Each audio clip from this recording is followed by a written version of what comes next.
ரவீரபுரத்துக்கு போகிறோம் என்று பெருமானிடத்திலே கோவித்து கொண்டு போயிட்டா மராட்டியத்தில் இன்னைக்கு இருக்கிற கொல்ஹாப்பூர் அந்த ஊரில் போய் தபஸ் பண்ண ஆரம்பிச்சுட்டா. இது ஒரு பக்கம் ஸ்ரீதேவி நாச்சியார் புரட்டு போன சரித்திரம். இது சோபையே இழந்து போச்சு. நஷ்டஸ்ரீயாய் பிராட்டி இல்லாத விஷ்ணு லோகத்தில் சோபையே இல்லை. பெருமான் பார்த்தார், நாம் தபஸ் பண்ணி பிராட்டியை திரும்ப பெற்றுட வேண்டிதான். அங்கிருந்து கீழே இறங்கினான். எங்கு அமரலான்னு பார்க்கறச்சே மிக உயர்ந்த ஸ்தானமாய் தபஸ்விகளுக்கெல்லாம் இருப்பிடமாய் எந்த தபஸும் பலத்தை கொடுக்கக்கூடியதாய் பாபங்கள் அத்தனையும் தொலையக்கூடியதாய் நாளை கலியுகத்துக்கே ஏற்ற இடமாக திருமலை தோற்றமளித்தது. சரி, இந்த வெங்கடகிரி தான் நம்முடைய இடம். இது ரிஷபாச்சலமாக அஞ்சனாத்ரியாக சேஷாச்சலமாக இத்தனை நாளும் இருந்தது போரும், இனி வெங்கடாச்சலமாக ஆகட்டும், இது நம்ம மலை ஆகட்டும்ங்கிற எண்ணத்தோடே பெருமான் மேலிருந்து கீழே இறங்கினான். ஆதி வராக பெருமாள் எழுந்தருளியிருந்தார். வராகனை போய் பார்த்து, நாம் இங்கு தபஸ் பண்ணலாம்னு இருக்கிறோம், இடம் கொடும். அவர் தானே இங்கே இருக்கிற பெருமாளே. க்ஷேத்திரமே வராக க்ஷேத்திரம். வராகாவதாரத்தில் ஹிரண்யாட்சனை முடித்து பூமி பிராட்டி இடர்ந்தெடுத்த பிற்பாடு பெருமானுக்கு எங்கேயானு ஓய்வு எடுத்துக்கணும்னு ஆசை. இந்த மலை தான் ரொம்ப நன்னா இருந்துதான். உடனே கருடனை பார்த்து வைகுண்டத்தில் இருக்கிற கிரீடாத்ரி விளையாட்டு மலையை கொண்டான்னு சொல்ல விமானத்தோடு எழுந்துருள பண்ணி வந்தார். இன்றைக்கும் திருமலையில் இருக்கிறதுக்கு ஆனந்த நிலைய விமானம்னு பேர், திருவரங்கத்தில் இருக்கிறதுக்கு பிரணவாகார விமானம்னு பேர், திருக்கண்ணபுரத்துக்கு உத்பலாவதக விமானம்னு பேர், திருக்கோட்டியூரில் அஷ்டாங்க விமானம்னு பேர், இங்கே திருவேங்கடத்திலே ஆனந்த நிலைய விமானம்னு பேர். பெருமான் அத்தனை ஆனந்தத்தோட சுப்பிரதிஷ்டித்தனா அங்கேயே சேவை சாதிக்கிறாரோ இல்லையோ. இந்த விமானத்தை சேவிச்சவனுக்கெல்லாம் ஆனந்தம் தான். அது ஆனந்தத்துக்கெல்லாம் நிலையமான விமானம். அது அந்த யுகத்திலே ஒருத்தருக்கும் கண்டபடாது இருந்தது. அப்புறம் மகரிஷிகள் கூடி பொன் வைந்தார்கள்னு சரித்திரம். ஸ்ரீவைகுண்டத்திலேருந்து கீழே வந்த விமானம்ங்கிறதுனாலே கண்டபடாது இருந்துதான். மேற்கொண்டு அது பலதரப்பட்ட பேர், ராஜாக்கள்லாம் பல பேர் அதுக்கு பொன் வேஞ்சாச்சு. இப்போ சமீபத்தில் 1958 வரைக்கும் அதுக்கு பொன் வைந்தார்கள். ஆக இந்த ஆனந்த நிலைய விமானத்தை தான் பெருமாள் கீழே வண்டார் சொல்லிட்டு ஆதி வராக க்ஷேத்திரமாக திருவேங்கடத்தில் இருந்துட்டு இருந்தார். ஸ்தல அதிபதி அந்த பெருமாள் தான். அதனால் ஸ்ரீனிவாச பெருமாள் போய் அவர்கிட்ட பிரார்த்திச்சார், நான் இங்கே தபஸ் பண்ணலான்னு இருக்கேன், நீ பண்ணிக்கோ, எனக்கு இப்போவே தெரியும் இடத்த கொடுத்தா பிடுங்கி விடுறாங்கிறாளோ இல்லையோ. அதை போல் இப்போ நீ கொஞ்சம் இடம் கொடுக்க போகிறே, தானே என் இடம் முழுக்க உனக்கு போட போகிறது. ஆனால் ஒன்றே ஒன்று கேட்டுக்கிறேன், எந்த பூஜையாக இருந்தாலும் எனக்கு அப்புறம் தான் உனக்கு, அதை மட்டும் நீ இப்போவே விட்டு கொடுத்துருன்னார். அதுக்கு என்ன கொடுத்துட்டா போச்சுன்னு அன்றைக்கே ஸ்ரீனிவாசர் கொடுத்தார். இன்று வரைக்கும் எது நடந்தாலும் வராக பெருமாள் சன்னதியில் நடந்த பிற்பாடுதான் இன்று திருவேங்கடமுடையான் இடத்திலே நடக்கும். அவர் இருக்கிறதே சுவாமி புஷ்கரணி கரையிலே. ரமயா ரமமானாஸ்து வெங்கடேஷாய மங்களம் ஸ்ரீவைகுண்ட விரக்தாய சுவாமி புஷ்கரணி தட்டே ரமயா ரமமானாய வெங்கடேஷாய மங்களம். சுவாமி புஷ்கரணி கரையிலே ஆதிவராக பெருமானுக்கு அருகிலே திருவேங்கடமுடையான் நின்று சேவை சாதிக்கிறார். அவர் இருந்து தபஸ் பண்ண ஆரம்பித்தார். ஒரு புளிய மரத்தடியிலேருந்து தபஸ் பண்ணார். இந்த நம்மாழ்வாருக்கும் திருவேங்கடமுடையானுக்கும் ரொம்ப நெருங்கின தொடர்பு. அவர் இருந்ததும் புளிய மரத்தடியில் தான், திருவேங்கடமுடையான் இருந்ததும் புளிய மரத்தடியில் தான். இதை உறங்கா புளின்னு சொல்லுவார்கள். உறங்காமல் எத்தனை வருஷமாக இந்த புளிய மரம் இருக்கிறது. அங்கேயும் திருவேங்கடமுடையான் புளிய மரத்தடியில் தான் இருந்தார். ஆழ்வார் ஒரு பாட்டில் சொன்னார், வாரி மாறாத தன்னம்மலை. பெருமானுடைய திவ்யதேசத்திலே மழை கொட்டிகிட்டே இருக்குது, ஆனால் என்னுடையத்திலே பெருமானுடையது மாறி மாறாத தன்னம்மலை வெங்கடத்து. பெருமானுடைய ஆஸ்தானத்தில் மழை கொட்டிகிட்டே இருக்குது, எங்கள் ஊரில் தாமிரபரணி ஓடிண்டே இருக்குன்னார். திருவேங்கடத்தில் மழை கொட்டினா தாமிரபரணியில் ஜலம் ஓடுமான்னு இன்னும் நதிநீர் இணைப்பெல்லாம் நடக்கலையேன்னு தோணும். அதெல்லாம் நினச்சிருந்தவனா தாமிரபரணியில் ஓடும். ஆழ்வார் என்ன சொல்கிறாருன்னா, திருவேங்கடமுடையானுடைய அனுகிரகங்கிற மழை கொட்டின்னு இருந்தா என்னுடைய திருவாய்மொழி பாசுரம்ங்கிற தாமிரபரணி ஓடிண்டே இருக்குங்கிறார். அந்த பெருமான் அனுகிரகத்தால் தான் இவர் பாசுரமே பாடினாராம். ரெண்டு பேருக்கும் தொடர்பு திருப்புலியாழ்வார் அடியில் தான் இருந்தார்கள். அங்கே பெருமான் தபஸ் பண்ண ஆரம்பித்தார். ஒரு எறும்பு புற்று முழுக்க மூடி நொடுத்து. ஷோர் இல்லை, தண்ணீர் இல்லை, தாகம் இல்லை, பசி இல்லை, தூக்கம் இல்லை. அப்படியே பெருமாள் தபஸ் பண்ணிட்டு இருக்கிறச்சே பிரம்மாவுக்கும் சிவனுக்கும் தோணித்தா, ஸ்ரீதேவி நாச்சியாருக்கு விஷயத்தை சொல்லிடணும். என்ன அவருடைய பர்த்தா பட்னி கிடக்கிறாருங்கிறது அவள்கிட்ட சொல்லிடணும் இல்லையோ. அவள் எந்த கோபத்தோட வேணா தபஸ் பண்ண போயிருக்கட்டும், பர்த்தா நிலைமை என்னான்னு சொன்னா புரிஞ்சுப்பள்னு பிரம்மாவும் சிவனும் போனார்கள். இதுதான் நிலைமைன்னு சொல்ல பிரம்மா ஒரு பசுமாடாக்கி சிவனை ஒரு கண்ணுக்குட்டியாக்கி தானே அதை விற்கிறவள் ஆக்கிண்டு பிராட்டி வந்தாள். அந்த தேசத்தை ஆண்டு இருந்த சோழ தேசத்து ராஜா சோழ மன்னவனிடத்துல போய் மாட்டையும் கண்ணுக்குட்டியும் வித்துட்டா. இந்த மாடும் கண்ணுக்குட்டியும் அந்த ராஜாவுக்குன்னு ஒரு இடம் இருப்பார் இல்லையோ, அவர் தான் மாட்டையும் கண்ணுக்குட்டி நித்தியம் ஓட்டின்னு போவார். இந்த இடத்து பக்கத்தில் மாடு கண்ணுக்குட்டி வரும்.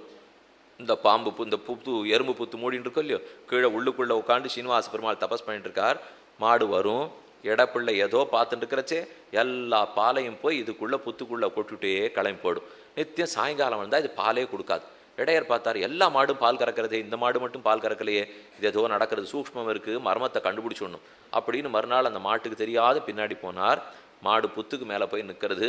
கனைத்திளங்கத்தெருமை கண்ணுக்கிறங்கி நினைத்து முலவழியே நின்று பால் சோர என்று தானே அத்தனை பாலையும் சுரந்தது.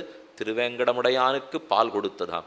ஜகத்து முழுக்க மாடுகளை சிருஷ்டித்து பாலையே சிருஷ்டிக்கக்கூடிய எம்பெருமான் பாலென்கோ, 4 வேத பயனென்கோ, சமய நீதி நூலென்கோ, நுடங்கு கேள்வி இசையென்கோ, இவற்றுள் நல்ல மேலென்கோ.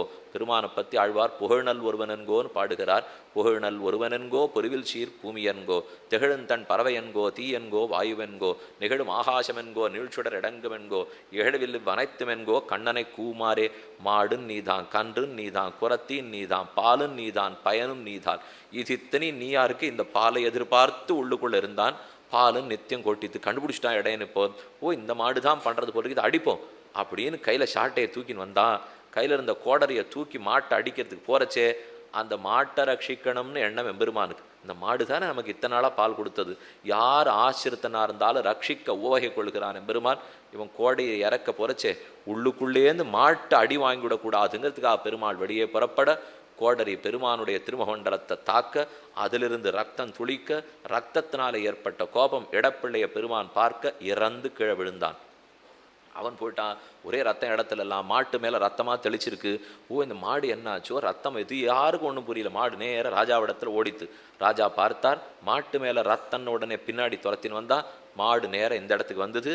கோடாரி கிடக்கிறது, பக்கத்தில் இடப்பிள்ளை மரணமடைந்து கிடக்கிறான். ஒரு பெரிய உருவத்தோட கருப்பு உருவத்தில் ஒருத்தர் நிற்கிறார். என்ன நடந்ததுன்னு ராஜா யோசிக்கிறதுக்கு முன்னாடி இவனுக்கு தண்டனைன்னு முடிவு பண்ணிவிட்டான். இவன் தான் கொன்னுட்டான் போல் இருக்கு, நம்ம மாட்டை அடித்தவன் இவன் தான், இடையன் அடித்தவன் இவன் தான், இவன் தண்டனைக்குரியவன்னு ராஜா நினைத்தான்.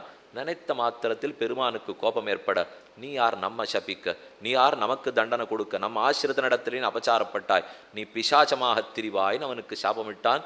ராஜா பயந்து போய் பெருமாள் திருவடிகளை விட, கவலை வேண்டாம், அதற்கு பிற்பட்ட ஜென்மாவிலே நீர் ஆகாசராஜனாக பிறப்பீர், உம்முடைய பெண்ணை நாம் கல்யாணம் பண்ணி கொள்ளுவோம் என்று பெருமான் அப்பொழுதே அவனுக்கு சொல்ல, அதுக்கப்புறம் அவன் பிசாச்சமாக திரிந்து முடித்து ஆகாசராஜனாக பிறந்தான்னு சரித்திரம். இது ஒரு பக்கத்தில் ஆகாசராஜனா பிறக்க போறான்கிற சரித்திரம். இன்னொரு பக்கம் பார்ப்போம். இந்த தேசத்தாண்டின்னு வந்த ராஜா ஒருத்தர் இருந்தார். அந்த ராஜா தனக்கு ரொம்ப நாட்களாக மக்கட்பேர் இல்லைங்கிற ஆசையோடு இருந்தார். அந்த ராஜாவுக்கு ஒரு ஸ்திரீ, அதாவது அவளுக்குன்னு பட்ட மகிழ்ச்சி உண்டு. பட்ட மகிழ்ச்சிக்கும் ஒரு குழந்தை பிறந்தது. அதுக்குள்ளே ராஜா காட்டுக்கு போயிருச்ச ஒரு நாகக்கன்னிகையின் இடத்திலே ஆசைப்பட்டார். நாகக்கன்னிகை மூலமாக ஒரு குழந்தை பெற்றெடுத்தார். அவள் அப்போவே சொன்னான், என் பிள்ளைக்கு பட்டம் கட்டுவியான்னு. சரின்னு சொல்லிட்டு திரும்பி வந்தார். அதற்குள்ளே வந்தால் நாட்டில் இருந்த பட்ட மகிழ்ச்சிக்கும் குழந்தை பிறந்திருந்தது. ஆக மூத்தது மகிழ்ச்சியினுடைய பிள்ளை, இளையது இவர் ஆசை வைத்திருந்த நாகக்கன்னிகையினுடைய பிள்ளை. அந்த மூத்த குழந்தைக்கு தான் ஆகாசராஜன்னு பேர், இளைய குழந்தைக்கு தான் தொண்டமான் சக்கரவர்த்தின்னு பேர். அவனுக்கு ஏன் தொண்டைமான்கிற பேர் வந்ததுன்னா, இளைய பிள்ளைய நாகக்கன்னிகைக்கு பிறந்தவன். அவளுக்கு ராஜ்ய பட்டாபிஷேகம் நடக்க போகிறது இல்லையேன்னு தெரிஞ்சு போச்சு. கோவப்பட்டுவிட்டா. அதனால் தொண்டைங்கிற செடி, தொண்டை செடி, தொண்டை செடின்னு கிராமத்திலாம் கிடைக்கும். இந்த தொண்டை செடியில் வைத்து குழந்தைய சுற்றி அப்படியே போக விட்டுட்டா. அந்த குழந்தை இந்த ராஜாவிடத்திலே வந்து சேர்ந்துடுச்சு. இது போகணும்னு நினச்சா கூட நம்மக்கிட்ட தான் வரது போல் இருக்குன்னு ராஜாவுக்கு ஆனந்தம். இந்த தொண்டை செடியை விலைக்கு அந்த குழந்தை எடுத்துனானோ, அதனால தொண்டமான் என்ன அவனுக்கு பேர் வந்தது. ஆகாசராஜன் மூத்தவன், தொண்டமான் சக்கரவர்த்தி இளையவன். 2 பேரும் ரொம்ப நெருக்கமாக ராஜ்யத்தை ஆண்டுன்னு வந்தா. ஆகாசராஜனுக்கு ரொம்ப நாளாக புத்திர பாக்கியம் இல்லை. நாம் புத்திர காமேஷ்டி யாகம் பண்ணுவோங்கிறதுக்காக நிலத்தை உழறத்துக்கு ஆரம்பித்தான். உழத் தொடங்கின சமயத்தில் ஒரு பெட்டி, அதில் 1000 தளத்தோடைய தாமரை. அந்த தாமரையில் அழகிய பெண் மகவு, அவளை தான் பத்மாவதின்னு பேரிட்டான். ஏன்னா பத்மம் சஹசிரதள தாமரைக்கு நடுவில் வீற்றிருந்தாளோ இல்லையோ, அவள் தான் பத்ம நிலையான்னு பேர் பெற்றவள். பத்மத்தையே கையில் பிடித்தவள், பத்மவரணத்தில் இருப்பவள், பத்மத்தை ஆசனமாக கொண்டவள். அந்த பிராட்டி எடுத்து வளர்த்தான், பேரும் சூட்டினான். பத்மாவதின்னு பேர் சூட்டி வளர்த்துன்னு வந்தான். பிற்பாடு இவர் ஆரம்பித்த புத்திரகாமேட்டி யாகத்தை பண்ணணும் இல்லையோ, யாகத்தை பண்ணி முடித்தார். ஒரு ஆண் குழந்தை வசுதானன்கிற பெயரோடே பெற்றெடுத்தார். பெண் பத்மாவதி, ஆண் வசுதானன். இருவரும் நாளொரு மேனியும் பொழுதொரு வண்ணமுமாக வளர்ந்து வந்தார்கள். பத்மாவதிக்கும் வயது வந்தது. அவள் ஒரு நாள் தன்னுடைய தோழி பெண்களோட காட்டில் விளையாடிட்டு இருக்கா. தோட்டத்தில் விளையாடிட்டு இருக்கிறச்சு ஒரு வெள்ளை யானை உள்ளுக்குள்ளே வந்தது. இதென்ன யானை வந்துருத்தையே, நாம் எப்படி காப்பாற்றிக்கிறதுன்னு அப்படி இப்படி ஓட ஆரம்பிக்கச்சே ஒரு புருஷன் குதிரை மேரில் ஆரோகணித்து வேகமாக ஆணையை துரத்தின்னு வந்தான். ஸ்ரீனிவாச பெருமானே வந்தான். அவன் இத்தனை நாளாக தபஸ் பண்ணிட்டு இருந்தார். ஒரு பக்கம் மனசுலேயே இவள் பிறந்துட்டாளுங்கிறது தெரிஞ்சது. இந்த பத்மாவதி ஆறுங்கிற சரித்திரத்தை இப்போவே விண்ணப்பி சொல்கிறேன். ஏன்னா ஸ்ரீனிவாச பெருமாள் தனித்து இருக்கிறச்சே இவனை பார்த்துக்கிறதுக்கு ஒருத்தர் வேணும்னு வராக பெருமாள் என்ன பண்ணார், வகுளமாலிகான்னு ஒருத்தி அனுப்பிச்சு வச்சார். பழைய நாளில் யசோத பிராட்டி தான் இப்போ வகுளமாலிகையாக பிறந்தாள்.